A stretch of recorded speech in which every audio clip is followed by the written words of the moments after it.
As data science has emerged as a field, we still sort of have this model of having a Wonder Woman that is going to solve all of our problems. We look to hire this person, someone who knows full stack, who communicates with other people, and that's amazing, and these people do exist, and we should value them. Please say thank you to your Wonder Women in your midst.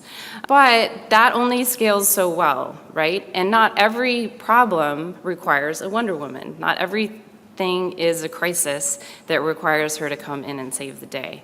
What if instead we can think about bringing more people to computing that can answer some of the questions that we have in front of us that don't necessarily require everything that Wonder Woman brings to the table? So we talk about bringing compute to data or data to compute, but we really need to bring people to data. So how can we scale the number of people who can work with data? And so I'm going to talk about 3 approaches that help bring people to data. So that's tools, training, and community. And I'm going to start with tools. And I'm going to talk about tools not necessarily from the perspective of everything that we're talking about in this meeting and the lines of code.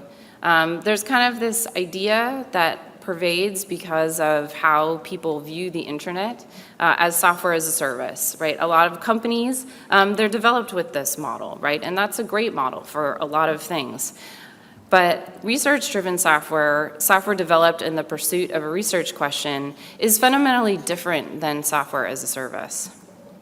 In software as a service, the number of people with the problem is many, right? You can't build a business, usually, if you don't have many people with a particular problem. The understanding of the problem is usually pretty good, right? There's a lot to figure out, but there's a general sense of the problem. The need for the users to understand the software implementation is low, right? It's not important for people when they're using it to understand how it's implemented. You could argue against that, potentially, but in general, that's true. This contrasts with research-driven software, where the number of people with the problem is 1 to not that many. In some spaces, it might be a lot of people, and we see a lot of general packages. The understanding of the problem is typically pretty low at the start.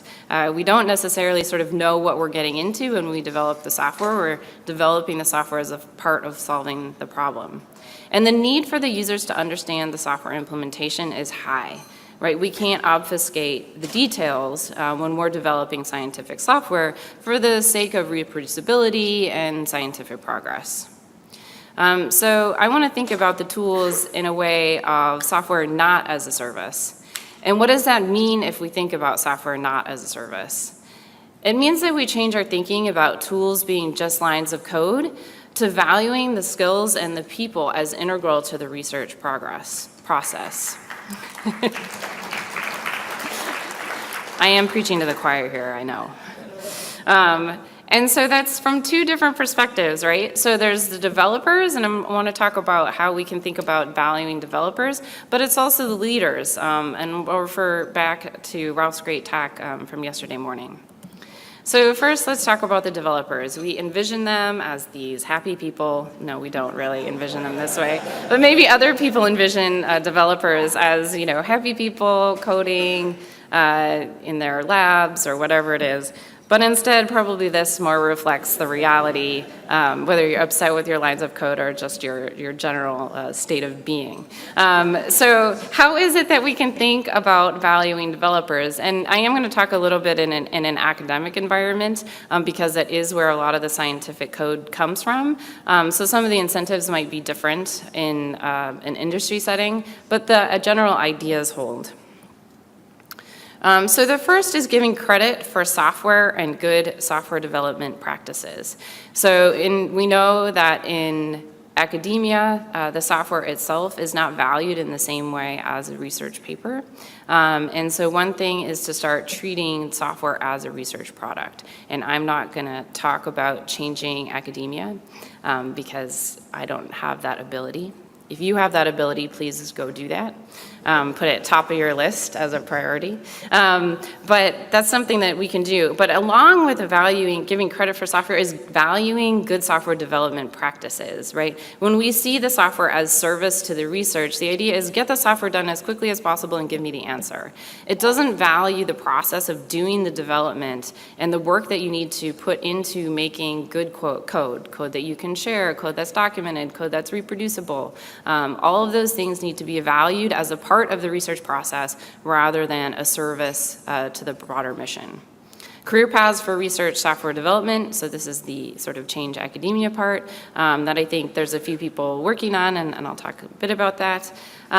Information or access to resources on better and best practices. So I think in this room, what's great, and we've seen this in a lot of talks, there's a lot of great resources on how to do these things well. But what happens is that we learn them by ourselves over and over again.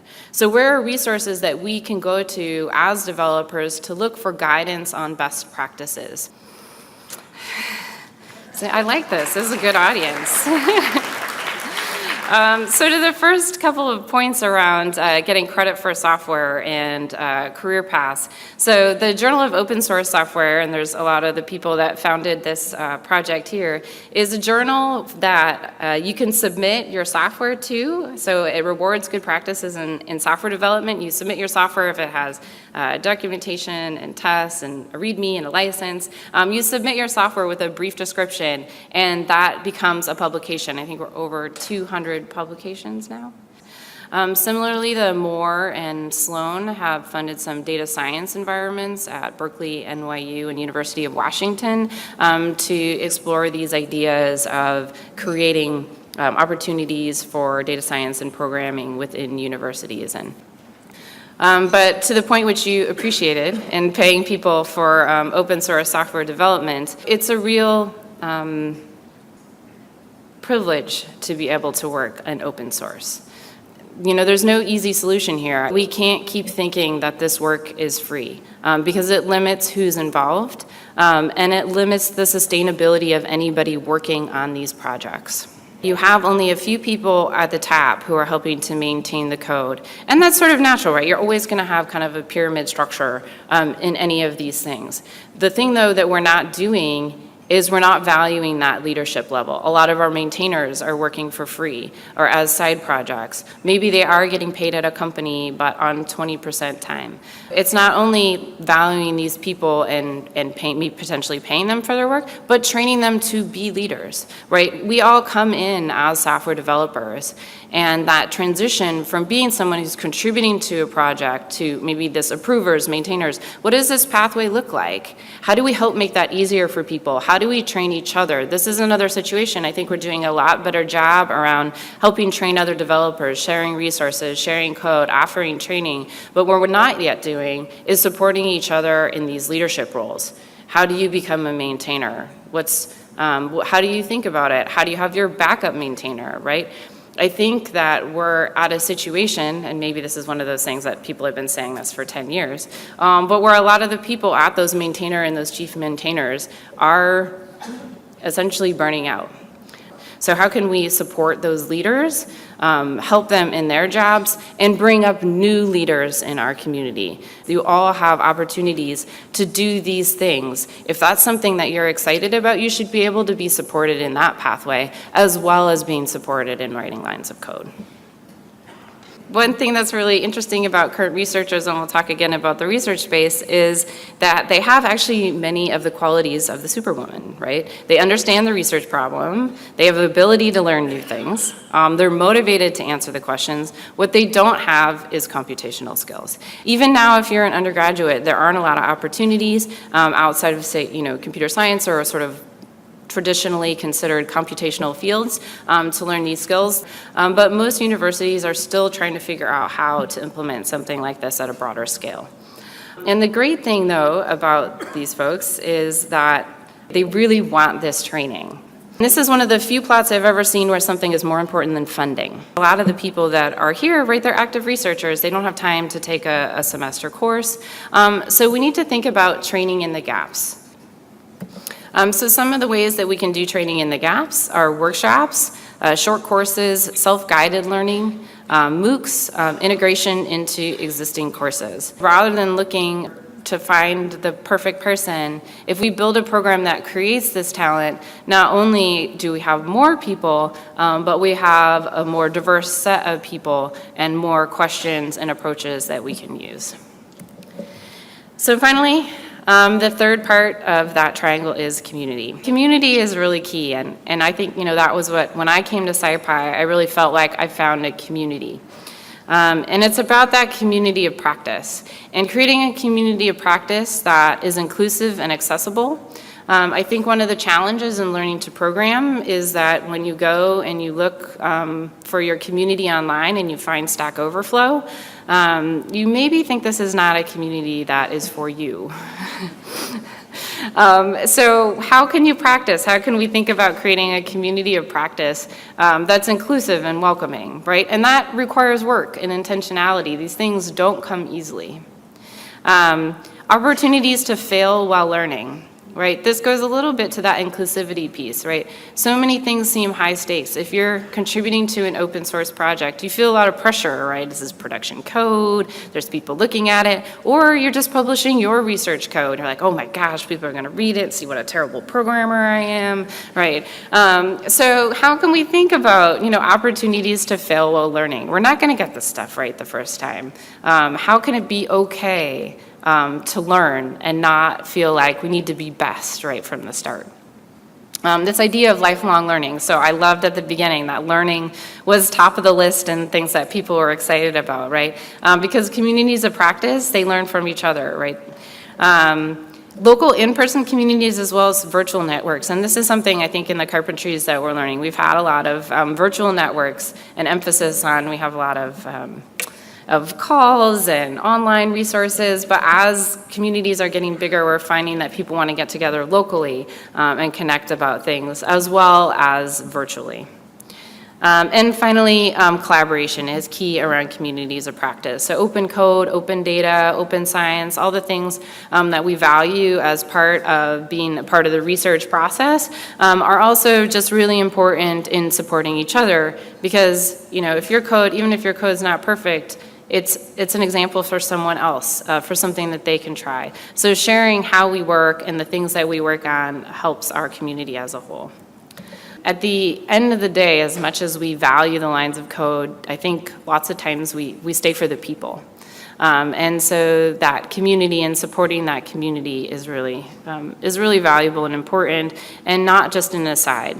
So it's interesting to see the community manager role get more appreciated in open source software. And along with thinking about leadership, thinking about supporting and developing community management and community support.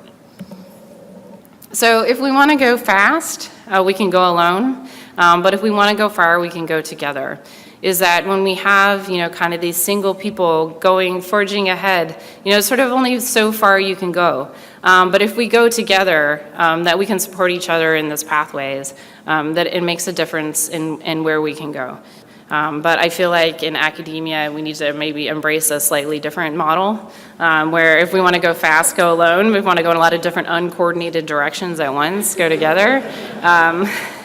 And this is to say that we don't necessarily all need to do the same thing, but actually by working together, we can pursue a lot of different pathways. So just coming back to that idea of, what's this triangle? How do we democratize data? How do we scale the number of people that have these skills that can answer questions that they care about? And so this combination of tools, training, and community, but really all about, at the end of the day, people, empowering people with these skills to do the work, supporting the people who are doing the work.